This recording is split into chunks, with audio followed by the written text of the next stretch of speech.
In 2008, I wrote a book, Arkitekturang Filipino. The book traces the history of Philippine-built forms from its primeval origins to its contemporary forms. This book inspired the film you're about to see, which was produced in 2016 with the National Commission for Culture and the Arts. In the aftermath of the Second World War, the Philippines rose from the ashes. Modernism held a promise to rebuild a new nation. In this last episode, we will see the rise and fall of modernism in the latter half of the 20th century. From less is more to less is a bore, postmodernism celebrated plurality as it embraced the mantra of anything goes.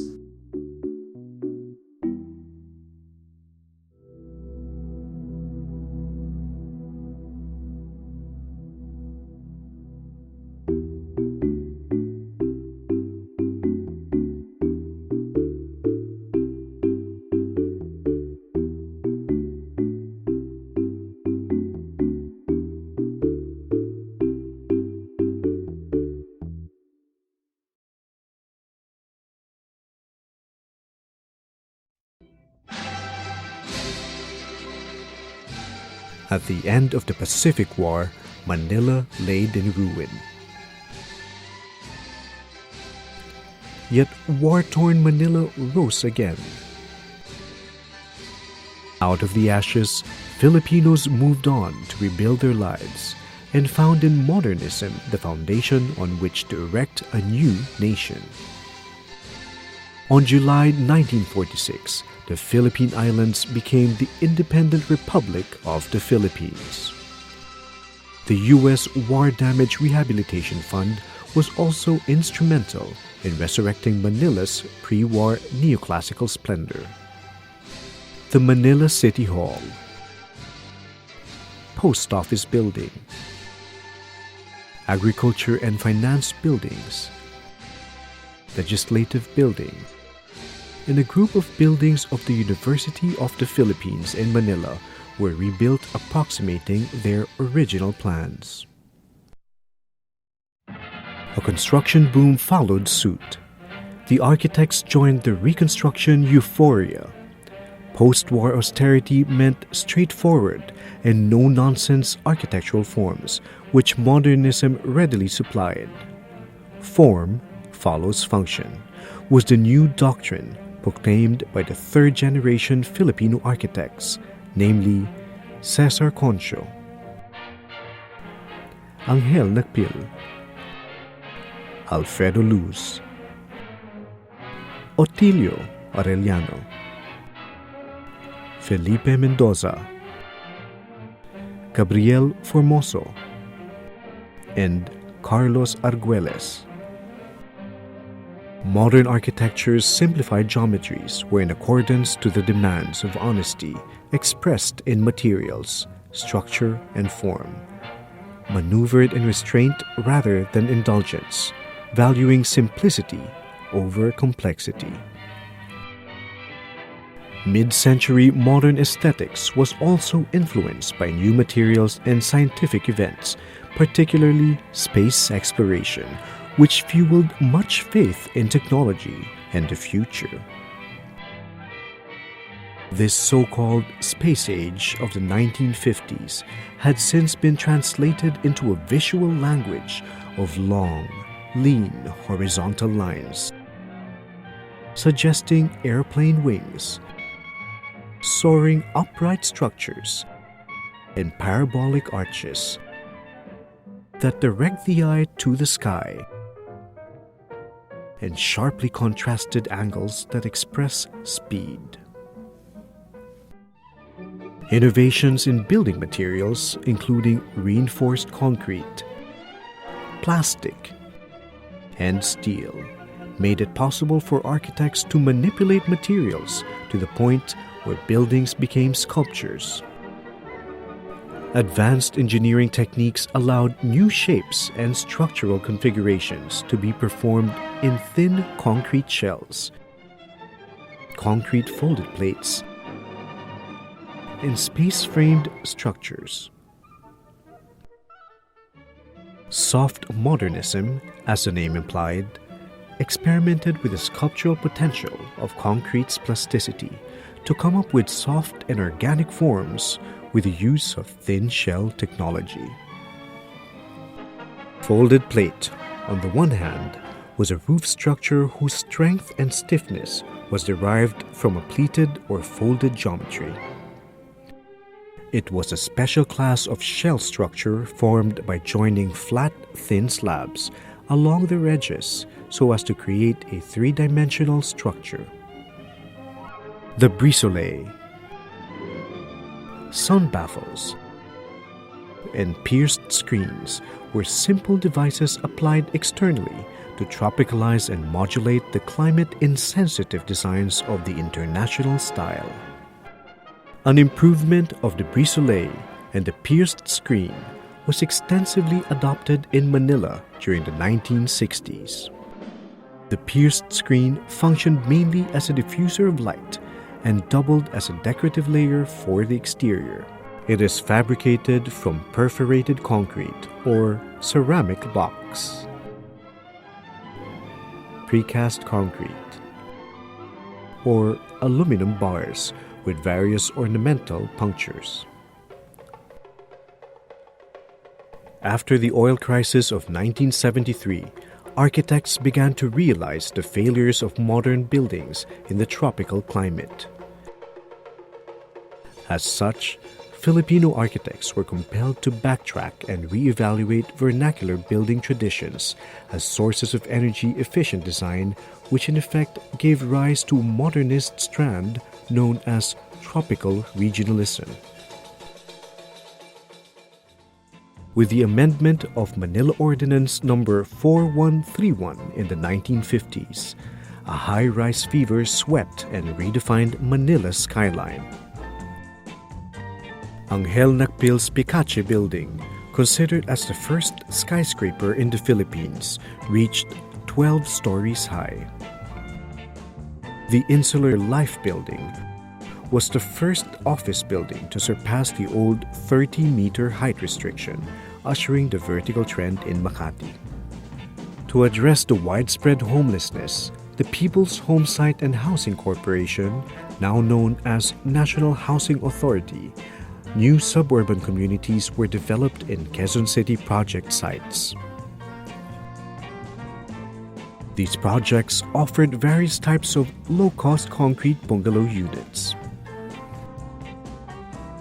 The bungalow thus became the convenient model for post-war housing. For middle-income households, residential units in Film Life homes were designed on a modular planning system by Carlos Arguelles.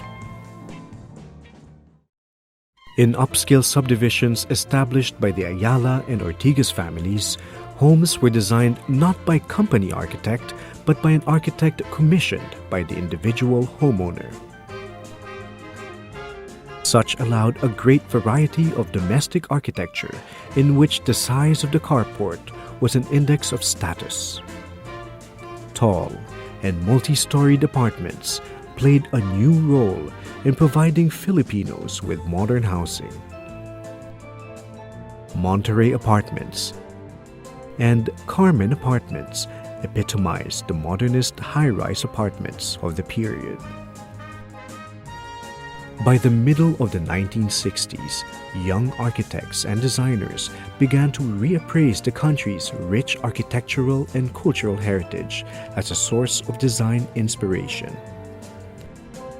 Local architects adapted Maranao and southern Philippine motifs, exploiting vinta colors and roof silhouettes resonating ambiguous Malayan figuration. The dictatorship of Ferdinand Marcos in the 1970s held the promise of national rebirth and resurrection of old Filipino traditions. The cultural and architectural agenda of the regime was placed under the auspices of the First Lady Imelda Marcos, who packaged herself as the patroness of the arts and tended the cultural renaissance of the nation. The colossal building projects of the Marcoses, cultural buildings, finance complexes, medical centers, bliss, hotels, convention centers, sports complexes, airports, official residences, and a Filipino theme park.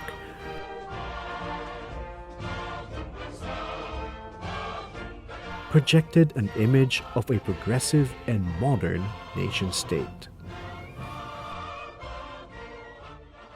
The essential characteristics of the Bahay Kubo are reinterpreted by means of crisp modernist vocabulary in the cantilever projections in Leandro Locsin's buildings at the Cultural Center of the Philippines complex, the CCP Main Theater,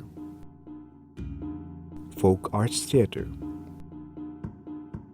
Philippine International Convention Center, and the Philippine Center for International Trade and Exhibitions demonstrate Locsin's application of abstract cubist principles to distill the essential and floating qualities of the Bahay Kubo into sculptural edifices. A more profound allusion to the Bahay Kubo and a departure from the modernist box is Locsin's design for the National Arts Center. The pyramidical superstructure evoked the roof lines of Austronesian stilt dwellings. Such imagery was later rehashed for the other state buildings like the Batasang Pambansa and Baguio Convention Center. Taking the same romantic nationalist strategy, Francisco Manyosa used an imitative and straightforward approach for his Tahanang Filipino or Coconut Palace.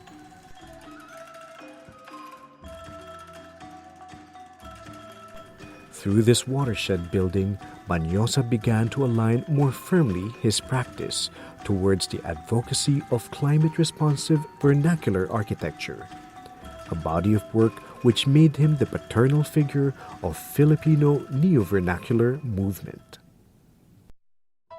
Modernism in the Philippines began to lose its popular appeal by the 1980s, as many came to realize that the austere modernist boxes were boring and lacked character.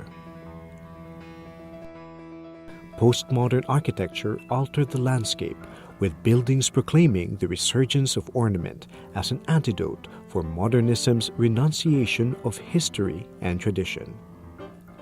The minimalist dogma of modernism, less is more, was supplanted by a counter-doctrine, less is a bore. Postmodernism adopted a populist aesthetic language heavily influenced by classical architecture. Visually, postmodernism is exemplified by garish application of color, return to ornament, and traditional design elements, an eclectic mix and match of every conceivable detail for a flashy effect. The postmodern skyscrapers allude to the timelessness of the classical column. As a way to break its vertical monotony, the tall structure is divided into vertical segments: podium, shaft, and crown. Typologically, this formula called tower on the podium is predominantly adopted for commercial and corporate towers because of their mixed-use potential. The theme park techniques of image making, suitably termed Disneyfication, results in a place of manufactured and controlled imagination.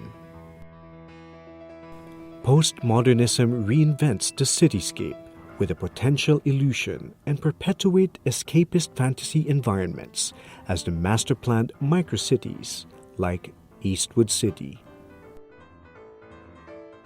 Fort Bonifacio Global City, and Rockwell Center. The retail environment of Mega Mall, and greenbelt, and gated communities, which are all detached and protected from the harsh realities of third world urbanity. As the process of globalization engulfs the local architectural practice, one fears that the period of postmodern architecture in the Philippines might become the period of post-Filipino architecture.